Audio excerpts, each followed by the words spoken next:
The other risk or potential risk that you chatted about earlier, sort of military risk, and some of these things that have been on the table for the past 30 years, as you mentioned, whether it's China, Taiwan, or even China and India. I mean, maybe you can chat through where those things kind of stand currently, but what I'm curious about is kind of what's happened between China and Hong Kong, how that may or may not influence what happens with Taiwan. Right. Sure. That's a very important specific triangular dynamic. The first kind of overall comment would be, look, there's no sugarcoating it. The risk is higher of conflict. The stakes are higher, but there is a very strong deterrence factor which people forget. When they simply see the war of words and wolf warrior diplomacy, you get the impression that war will break out tomorrow. But don't forget that yes, China is investing a lot in its military, but so is everybody, right? You know, whether it's India and of course the United States with the Quad and allies, everyone is arming. So this dynamic could lead to parity, to deterrence, to equilibrium. It doesn't have to lead to conflict. It might, but here's the next point to make, which is that Asia is not one geography with one end-all, be-all great war that is coming.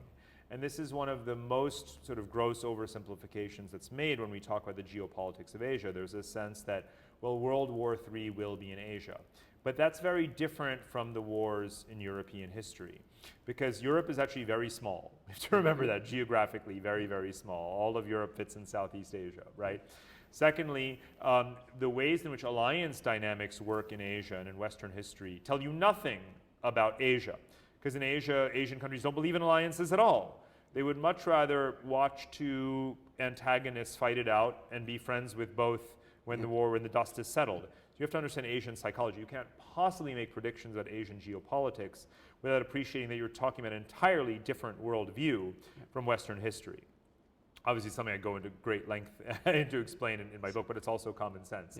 And then therefore, if you have a conflict in Taiwan, if you have a conflict in North Korea, if you have a conflict in the Himalayas between India and China, South China Sea, each of these dynamics is grave, is potentially sinister, is dangerous. But none of them will be World War III that destabilizes and knocks over the entire Asian story. That will not happen. Each of these is localized.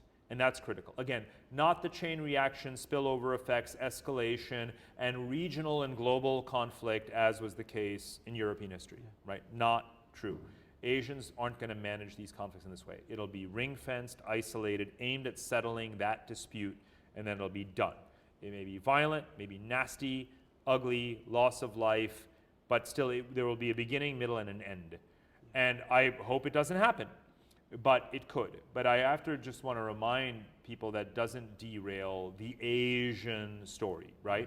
You have, if North Korea implodes, Asia goes on.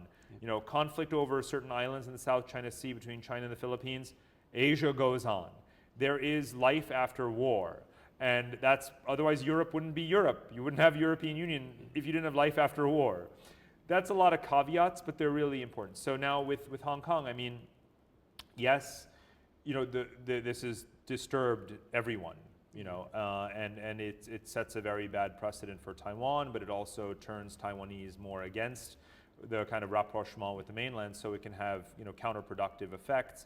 And then you have a lot of the military maneuvering to maintain that parity such that China doesn't take rash military steps. And therefore, we're at a status quo ante, but a much more militarized status quo ante. So again, you know, I don't have a crystal ball in terms of what happens in Taiwan. I can tell you, I mean, from a military analysis standpoint, you know, I think that it can maintain its political autonomy, but still be geopolitically neutralized. And that's probably the dynamic in the characterization that will apply for at least the next 4 to 5 years.